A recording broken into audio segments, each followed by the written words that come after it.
Saudara, bergabungnya Partai Demokrat ke Koalisi Indonesia Maju dan PKB ke Koalisi Perubahan seolah seperti bertukar posisi poros koalisi.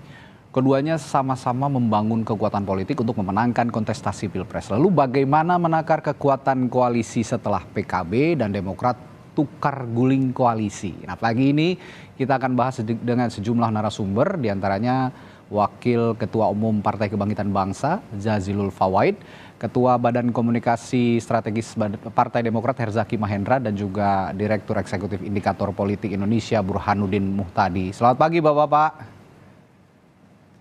Pagi. Ya, selamat pagi. Saya ke Mas Jazilul dulu nih dari PKB. Mas Jazilul, sebelum bergabung kita akan ke Mas Herzaki dulu kalau gitu. Ini semua publik penasaran nih Mas Herzaki, kok akhirnya kenapa memilih Pak Prabowo yang jadi sandaran untuk mengarungi pemilu presiden 2024. Pasti ada alasan khusus. Alasan khususnya apa nih Mas Herzaki? Ya, sederhana saja. Alasannya ini untuk kepentingan rakyat, bangsa, dan negara. Inilah muaranya. Mengapa ini menjadi awalan kami bergabung ke Pak Prabowo. Ya. Banyak alasan yang bisa kami sampaikan, tapi sebenarnya belum momentumnya kami untuk menyampaikan ini. Gitu. Karena kan deklarasi secara resmi akan dilakukan secara langsung oleh Ketua Umum kami, Mas Ahaye, di Rapimnas tanggal 21 September nanti. Ya. Itu akan terbuka untuk publik, ya. Jadi kami juga akan lakukan broadcast ya secara langsung di berbagai TV nasional, termasuk melalui Kompas rencananya. Ya, di situ Mas Ahaye akan menyampaikan ya baca pres yang kami dukung itu adalah Pak Prabowo Subianto. Ini sudah diketahui oleh publik memang. Kemarin kan kami sudah bertemu di hari Minggu ya. Di hari Minggu itu Pak SBY, Ketua MTP, juga rombongan Majelis Tinggi Partai, termasuk di dalamnya ada Ketua Umum Mas Ahaye, itu menyambangi kediaman Pak Prabowo. Ini merupakan pertemuan lanjutan. Karena sehari sebelumnya Pak Prabowo sudah mendatangi Pak SBY terlebih dahulu, ya. Dan sebenarnya sudah ada beberapa pertemuan sebelumnya. Jadi sudah ada komunikasi dan silaturahmi yang intens sebenarnya dengan berbagai pihak ini, ya. Lalu memang kita menelusuri semua kemungkinan dalam 2 minggu terakhir ini karena sesuai dengan komitmen dan janji kepada publik dan juga kepada kader kami seperti disampaikan oleh Ketua MTP di tanggal 1 September lalu, dalam waktu yang tidak terlalu lama atau 2 minggu kami akan memutuskan kemana kami akan berlabuh. Ternyata dalam 2 minggu ini akhirnya diputuskanlah kalau misalnya kami mendukung Bapak Prabowo. Nah, keputusan ini disampaikan langsung di hari Minggu kemarin di Hambalang ya pada Pak Prabowo dan teman-teman Gerindra, diterima dengan baik juga di sana ya. Dan sudah disepakati nanti kita umumkan dan deklarasikan secara resmi di hari Kamis, Mas. Nah, ini saya ingin menyampaikan juga nih, menegaskan sedikit saya tambahkan. Mengapa kami sampaikan ini di hari Kamis kepada publik ya, kepada kader kami? Ya, karena di Rapimnas nanti ada ribuan petinggi partai kami yang kami undang untuk hadir.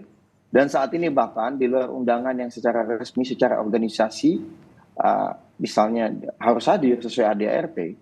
Tetapi banyak ternyata para petinggi partai yang tidak masuk di dalam, kan seharusnya hanya ketua atau KSB misalnya di level tertentu. Tapi banyak sekali yang kemudian permintaan untuk bisa ikut hadir dan menyaksikan langsung deklarasi ini gitu. Rencana kami akan lakukan di Senayan, Mas, di JCC. Dihadiri oleh hampir ribuan kader nanti.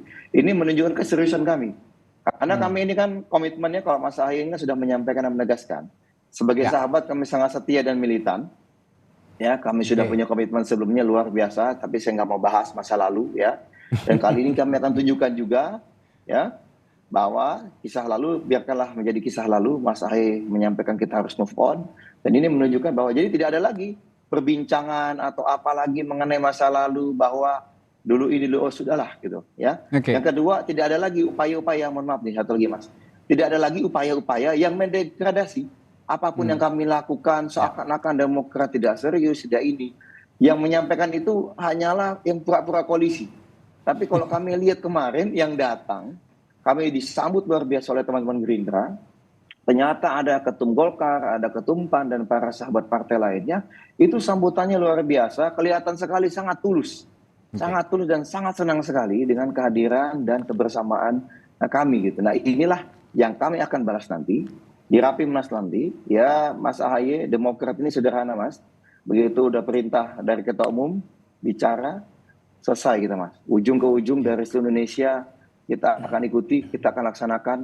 Mungkin ini adalah saatnya untuk Pak Prabowo menjadi presiden.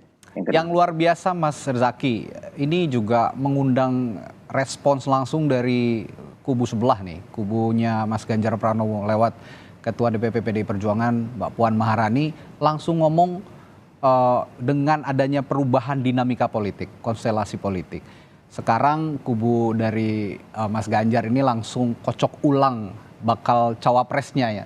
Mas Ahaye ini salah satu kandidat yang ternyata belakangan juga baru diketahui bahwa ternyata PDI Perjuangan benar-benar cukup serius untuk mempertimbangkan Mas Ahaye jadi bakal cawapresnya Ganjar sebenarnya. Tapi berhubung sudah bergabung dengan Pak Prabowo katanya hampir tidak mungkin untuk memasangkan Mas Ganjar dengan Mas Ahaye. Nah, respons Anda soal ini bagaimana? Ya pertama kami menghormati dan mengapresiasi Mbak Puan maupun juga teman-teman PDIP. Kami sampaikan, kami juga sudah berkomunikasi. Ya, jadi kami sudah berkomunikasi dengan teman-teman di PDIP juga. Ya, kan banyak juga ingat para sahabat ya, termasuk di parlemen kan banyak nih biasa bertemu dengan kami juga ya dengan teman-teman Demokrat gitu. Jadi komunikasinya berjalan dengan kedua belah pihak. Ya, tadi hanya saja memang ternyata setelah disampaikan semua hasil masukan berbagai pihak, lalu juga hasil komunikasi, lalu dirumuskanlah rekomendasinya oleh Mas Ahaye selaku Ketua Umum kami, disampaikan kepada MPP setelah ditimbang matang-matang, akhirnya kami lebih memilih untuk ke Gerindra, ya, yaitu mendukung Pak Prabowo. Nah, tapi tadi masalah cawapres bagi kami sudah selesai, ya, sudah selesai. Kami mau ke teman-teman PDIP kah kemarin misalnya, lalu sekarang misalnya katakanlah ke Gerindra, kemanapun kami melabuh dan kami sudah menentukan ke Pak Prabowo. Tidak ada Mas gitu. Tidak ada yang namanya kami memasang call harus cawapres, itu tidak ada gitu. Dan di koalisi sebelumnya mohon maaf ya, sudah publik juga biar sudah tahu sama-sama, bukan kami yang meminta, tapi sudah ada buktinya kami yang diminta gitu. Nah kita tutup buku yang masa lalu, kita fokus saja pada masa depan, kita tunggu 10 sampai 16 nanti, tapi yang pasti sebelumnya kita tunggu tanggal 21 September, disitulah Mas Ahaye akan menyampaikan secara resmi Mas. Jadi saya minta tolong ini, tidak ada lagi lah ya teman-teman di manapun berada ya. Karena gini Mas, kami ini sering mengkritik misalnya ya, atau berdebat atau berargumen di berbagai lini gitu ya. Di media sosial atau di grup WhatsApp. Tapi kali ini hoaxnya luar biasa gitu ya, berupaya mendegradasi Demokrat, berupaya mendegradasi Mas Ahaye gitu.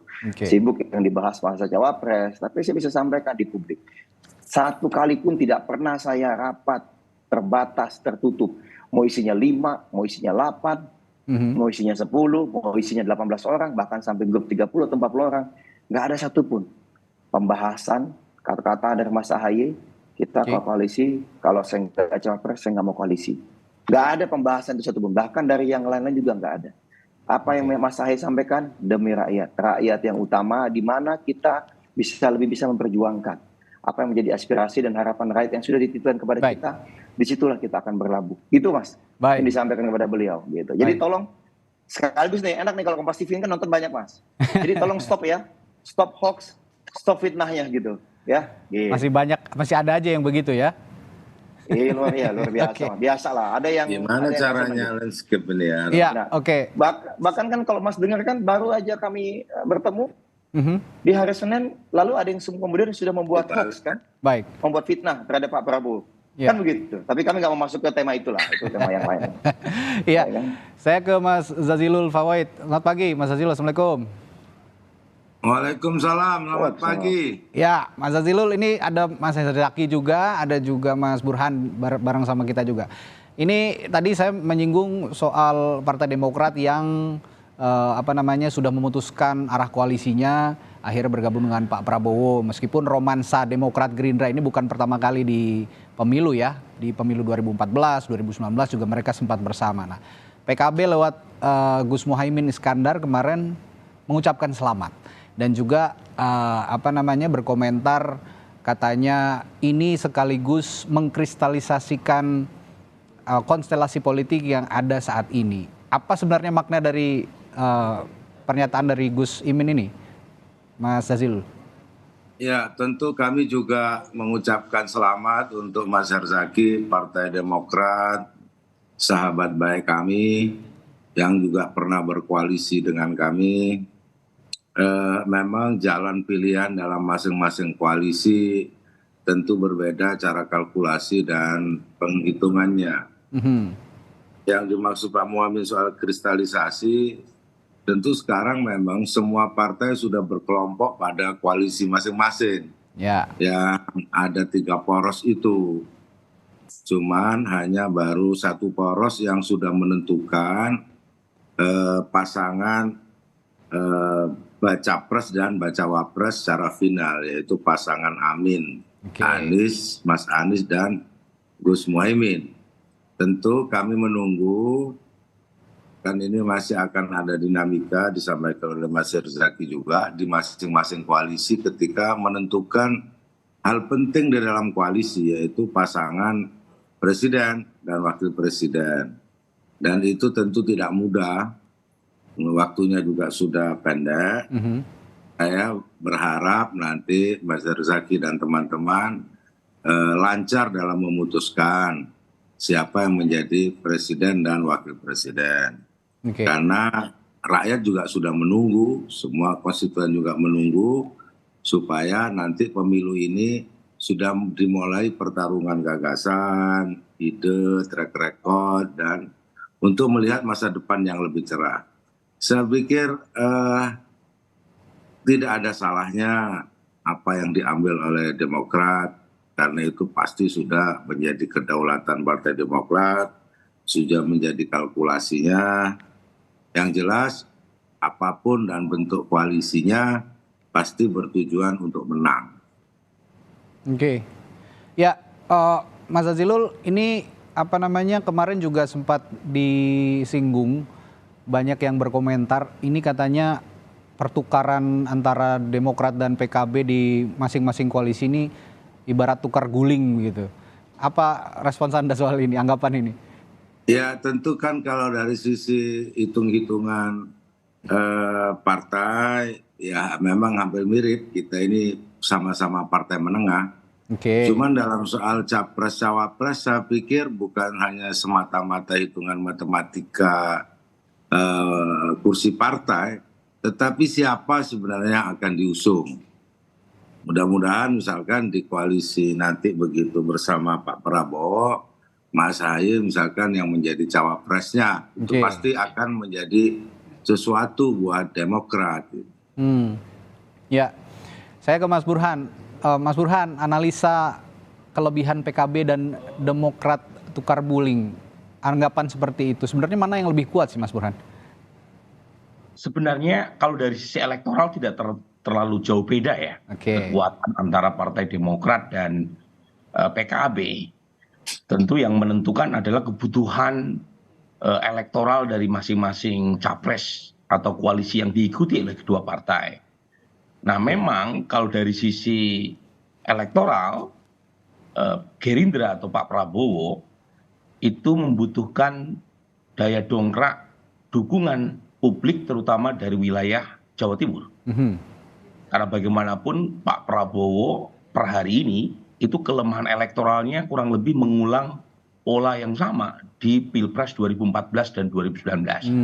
Yaitu minim dukungan di wilayah kunci. Bang, ini gimana ya caranya kameraku biar ini benar? Nah, dari sisi itu kalau dia malah lebih punya potensi ya untuk menambah suara buat Pak Prabowo terutama di wilayah Jawa Timur tadi. Nah, memang itu. Tetapi ketika kekuatan antar capres sangat tipis, terutama antara Pak Prabowo dan Mas Ganjar, maka jangankan dukungan Partai Demokrat sebesar 7-8%, ya 1%, 1 suara pun itu sangat berguna buat Pak Prabowo memenangkan pertarungan. Apalagi ya per hari ini tidak ada satupun capres yang bisa meraih magic number 50%. Jangankan 8%-an suara Partai Demokrat, belum lagi pendukung Pak SBY ya, satu suara pun sangat berguna marginal effect-nya. Dan jangan lupa bukan hanya Partai Demokratnya saja, karena ada Pak SBY berkali ini sebagai presiden yang punya international recognition yang sangat baik, yang bisa memberi semacam legitimasi, terutama buat Pak Prabowo dalam rangka mendapatkan dukungan internasional juga. Jadi ada dua satu adalah dukungan elektoral, yang kedua adalah dukungan simbolik. Apalagi komitmen Pak SBY untuk turun gunung secara langsung di saat beliau belakangan lebih banyak berurusan dengan urusan privat, tapi ketika menyatakan akan turun gunung itu pasti punya impact yang cukup besar, terutama di putaran. Ya, artinya saat ini Anda mau mengatakan bahwa kekurangan-kekurangan dari formasi lama yang Anda katakan tadi dari kubunya Pak Prabowo ini masih membutuhkan strategi yang pas begitu untuk memenangkan Pilpres 2024. Kira-kira strateginya yang pas tuh gimana, Mas Burhan? Nah, kalau kita lihat per hari ini ya, dan kita bandingkan dengan pola survei-survei sebelum 2014 dan 2019, memang ada perbedaan, terutama di basis konstituen NU ya. Jadi pertama, mereka yang merasa dekat dengan NU itu diukur melalui dua pengukuran. Pertama adalah kedekatan kultural, itu sekitar 52% orang Muslim di Indonesia itu merasa dekat dengan NU. Yang kedua adalah kedekatan yang lebih bersifat ideologis. Kalau dalam istilah ilmu politik disebut dengan istilah civic engagement. Jadi apakah dia aktif atau tidak di organisasi NU, itu yang kedua. Nah, jumlahnya lebih sedikit kalau dilihat dari sisi aktivitas warga di organisasi jejaring NU ya, maupun badan otonomnya. Tapi kita sebut aja antara 20 sampai 52%. Nah, jelang 2014 dan 2019, baik yang merasa dekat secara kultural dengan NU maupun yang civic engagement-nya dengan NU tinggi, itu umumnya solid mendukung Pak Jokowi. Jadi itu pola di Pilpres sebelumnya. Kalau sekarang itu lebih spread out, ya tidak ada yang dominan. Memang masih banyak yang memilih Mas Ganjar, tapi yang memilih Pak Prabowo cukup besar. Nah, saya sendiri tahu kenapa kemudian akhirnya Mas Anies memilih Pak Jazilul Fawait, karena memang kekurangan dukungan di kalangan warga NU. Bahwa apakah kemudian punya efek atau tidak untuk menarik basis NU memilih Mas Anies, ya kita tunggu, kan deklarasi baru beberapa waktu lalu ya. Begini.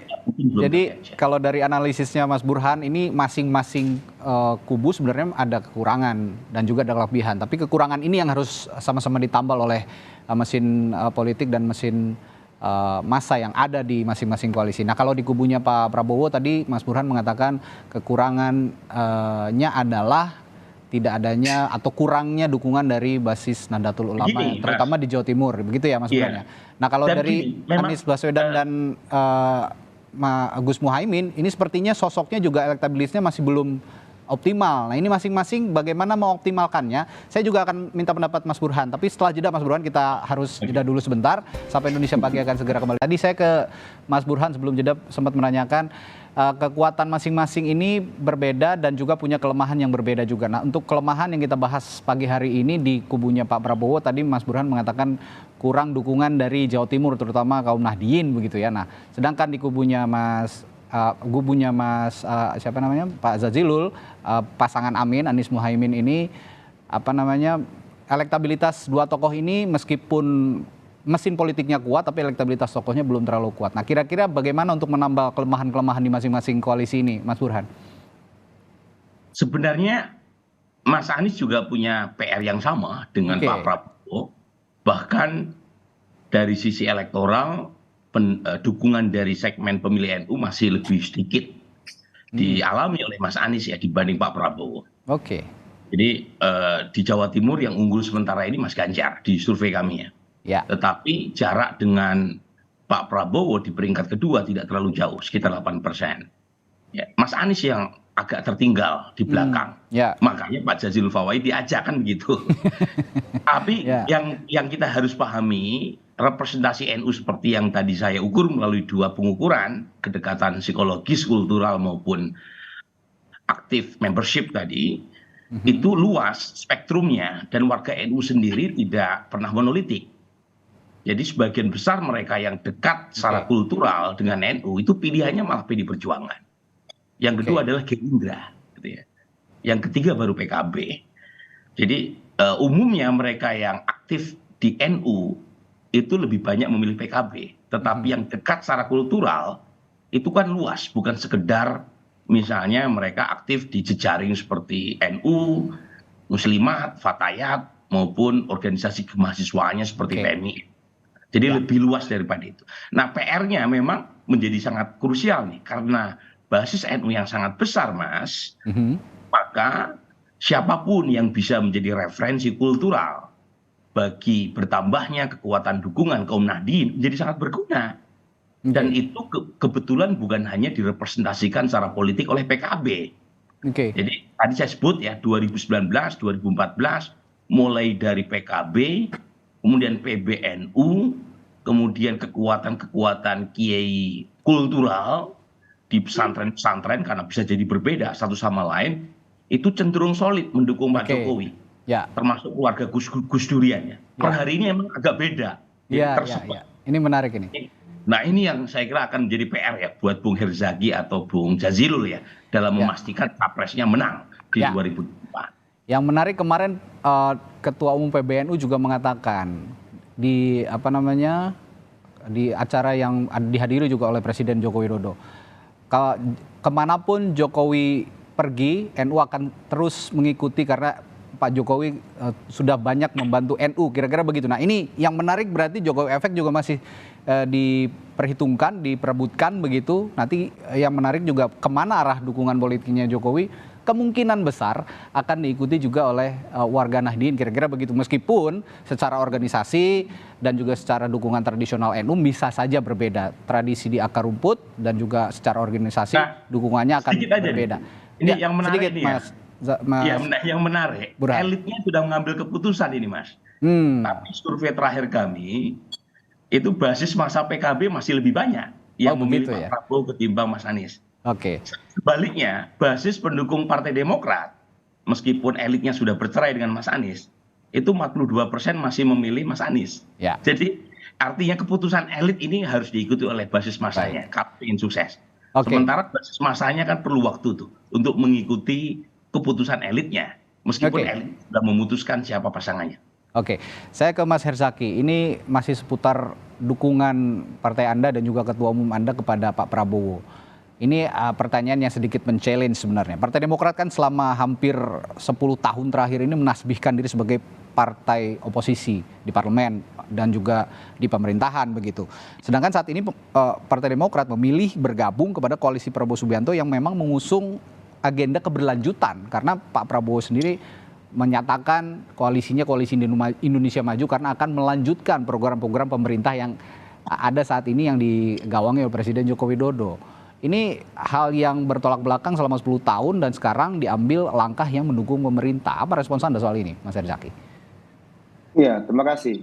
Pertama, ini tidak tepat kalau kita bicara mengenai mendukung pemerintah gitu. Karena bagaimanapun posisinya hari ini adalah ini untuk Pilpres 2024 menuju ke 2029. Dan kalau misalnya disampaikan bahwa kami menyampaikan jargon perubahan dan perbaikan, bertahun-tahun kami lakukan ini dan kami sampaikan ini. Sebenarnya kalau disimak betul juga Mas Ahy dalam berbagai kesempatan selalu menyampaikan ya apa yang baik dari pemerintahan sebelumnya ya kita lanjutkan. Karena tidak ada namanya pemerintahan atau pembangunan itu bumi hangus. Jadi mulai dari nol itu nggak ada. Selalu memulainya dari titik sebelumnya. Misalnya katakanlah dari 5 menjadi 6, 6 menjadi 7 itu selalu menjadi titik dasar. Jadi sederhana. Jadi apa yang baik dari bahkan dari era Bung Karno ada yang baik, Pak Harto, Pak Habibie, Gus Dur, Bu Mega, Pak SBY, dan di Pak Jokowi ya pasti kita lanjutkan. Dan ini disampaikan berulang kali oleh Mas Ahy ketika menjelaskan mengenai perubahan dan perbaikan. Termasuk misalnya pada saat pidato politik di 14 Juli lalu gitu. Ya. Itu satu prinsip dasar. Jadi tidak perlu dipertentangkan, tetapi justru ini menjadi bagian yang melengkapi ini. Nah, yang kedua adalah kami juga ketika bertemu dengan Pak Prabowo, salah satu yang kami sampaikan adalah kami menitipkan agenda perubahan dan perbaikan. Ya, mengapa? Karena inilah harapan dari masyarakat yang dititipkan kepada kami, dari konstituen kami, dari kader kami. Nah, tentunya ini harus bisa diperjuangkan gitu. Kami punya tanggung jawab moral. Nah, ternyata diskusi dengan Pak Prabowo, beliau juga mengamini gitu. Tinggal nanti kita cermati mana yang kita rasa misalnya harus ada fine tuning gitu. Ya kan? Nah, kami selama ini pun tidak mengkritik, mohon maaf, kami tidak mengkritik pribadi. Yang kita kritikkan kebijakannya. Ada yang dirasa kurang pas, ya kita perbaiki. Kita ingin ada akselerasi pembangunan. Dan semua dasarnya apa? Kepentingan rakyat, bangsa, dan negara. Ketika kami jelaskan kepada kader-kader ini, kan kami sudah mulai nih. Rilis sudah kami sampaikan misalnya di minggu malam ya, kader-kader juga sudah. Ternyata respon dalam 2 hari ini sangat positif semua. Gitu. Ya, jadi nanti dipastikan tanggal 21 September hari Kamis, ini agenda perubahan yang disisipkan dalam koalisinya Pak Prabowo juga akan diutarakan, meskipun Pak Prabowo saat ini mengusung tema keberlanjutan dari pemerintahan saat ini, tapi tetap ada unsur perubahan di dalamnya. Ini yang kita tunggu nanti, perubahan seperti apa yang dimaksudkan oleh Partai Demokrat. Baik, saya ke Mas Zazilul. Mas Zazilul, tadi PR yang harus juga diperhatikan dari Mas Burhan juga tadi mengatakan elektabilitasnya Pak Anies dan Gus Muhaimin ini masih belum optimal lah, boleh dikatakan masih tertinggal dari 2 bakal capres lainnya, Ganjar Pranowo dan juga Prabowo Subianto. Apa upaya-upaya yang saat ini yang strategis yang dilakukan oleh kubunya Pak Anies dan juga Gus Muhaimin? Mas Aziz. Ya, survei terakhir juga menunjukkan bahwa Pak Anies dan Gus Muhaimin mengalami tren kenaikan. Menurut saya ini penting. Dan ada sebagian capres yang mengalami tren penurunan. Namun Mas Burhan mungkin lupa bahwa dalam fakta tiap kali pilpres dan pilpres hari ini tidak jauh berbeda dari yang kemarin. Pak Ganjar ingin diasosiasikan seperti Pak Jokowi, tapi Pak Ganjar bukan Pak Jokowi. Demikian juga Pak Prabowo yang ingin mendapatkan dukungan penuh kira-kira dengan Pak Jokowi, yang kemudian ada wacana memasangkan Mas Gibran. Nah, memang dari pilpres ke pilpres, dari dulu yang namanya segmentasi NU tidak pernah ngumpul dalam satu tempat. Namun kita lihat nanti, karena kan sekarang belum bisa diperbandingkan, karena pasangan yang lain belum lengkap. Misalkan kalau Pak Prabowo dengan Mas Ahaye, beda cara kerja kami dibanding misalkan Pak Prabowo dengan Mas Gibran. Atau sebaliknya, misalkan Pak Ganjar dengan pasangan Pak RK misalkan, berbeda dengan cara kerja. Oleh sebab itu, analisis yang disampaikan oleh Pak Burhan itu juga bagian dari cara kita nantinya untuk mengantisipasi semuanya. Namun saya secara pribadi belum terlalu yakin bahwa pilpres ini diikuti 3 poros.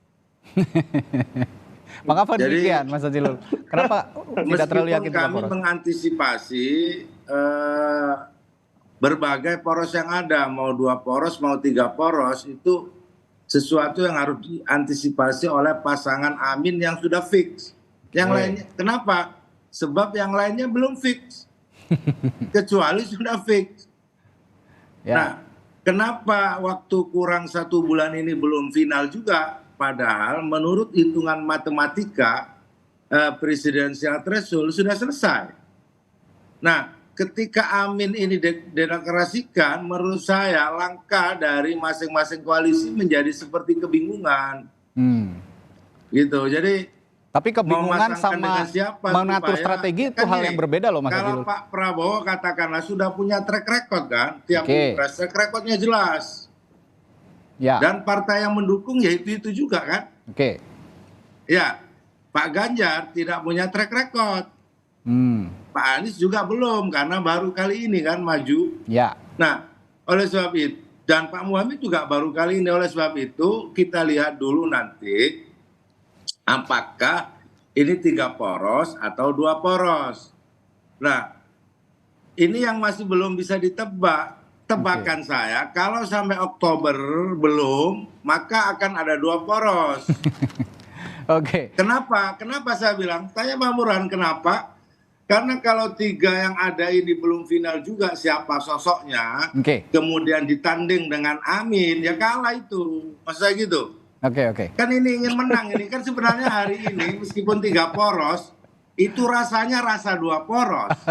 1 poros perubahan, 1 poros pelanjutan. Jadi meskipun 3 poros, rasanya meskipun 3. Jadi Anda mau mengatakan bahwa pasangan Amin pasangan Amin ini benar-benar yang pure baru mengusung perubahan begitu, yang lainnya masih rasa lama begitu ya. Record, sambutan masyarakat menggetarkan. Lihat aja nanti begitu deklarasi satu pasangan yang lain bergetar atau tidak. Ini kan sedang mencari getaran. Itu harapan dari Anda, berarti pasangan Amin yang mengusung, yang Anda klaim mengusung pure perubahan ini diharapkan bisa jadi alternatif pilihan dari para pemilih dan akhirnya bisa mendulang suara maksimal begitu di Pilpres. Nah, terakhir ke Mas Burhan, ini menarik juga ada analisis seperti itu dari Gus Zazilul. Respons Anda soal adanya poros 3 poros, 2 poros ini apakah masih memungkinkan adanya 2 poros begitu, Mas Burhan? Ya, apapun dalam politik bisa terjadi. Ya, sepanjang koalisi yang sudah dicatat secara perdata oleh partai-partai pembentuk koalisi belum didaftarkan ke akad negara KPU, 2 poros pun masih sangat mungkin. Nah, itu dengan asumsi terjadi koalisi besar antara partai pendukung Pak Prabowo dengan Mas Ganjar. Otomatis terjadi 2 poros, dan kalau itu yang terjadi, hitung-hitungan per hari ini berat memang buat Mas Anies dan Gus Muhaimin. Tapi kalau misalnya 3 poros yang terjadi, itu masih ada peluang buat ketiga capres memperebutkan tiket ke putaran kedua. Nah, jadi yang menarik memang kalau 3 poros, itu satu, preferensi pemilih yang beragam itu terwakili. Kalau 2 poros, pemilih seperti di fait accompli untuk memilih poros yang tersedia.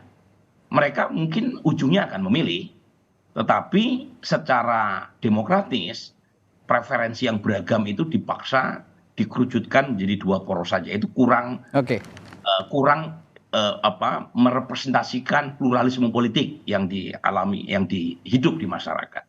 Jadi lagi-lagi kita tunggu saja. Tapi saya sih masih berharap 3 poros.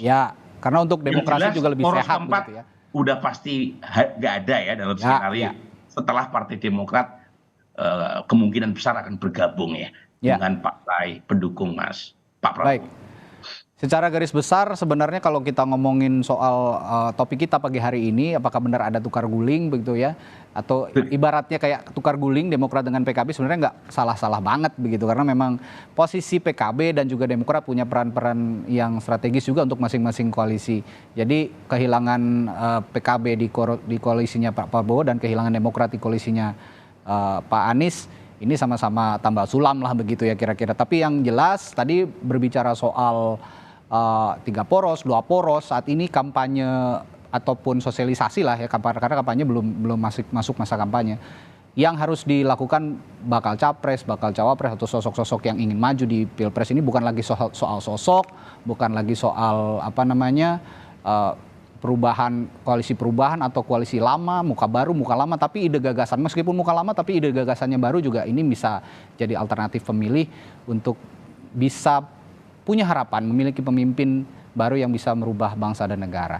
Baik, terima kasih perbincangan yang sangat menarik. Sapa Indonesia Pagi kali ini. Terima kasih Wakil Ketua Umum Partai Kebangkitan Bangsa Zazilul Fawait.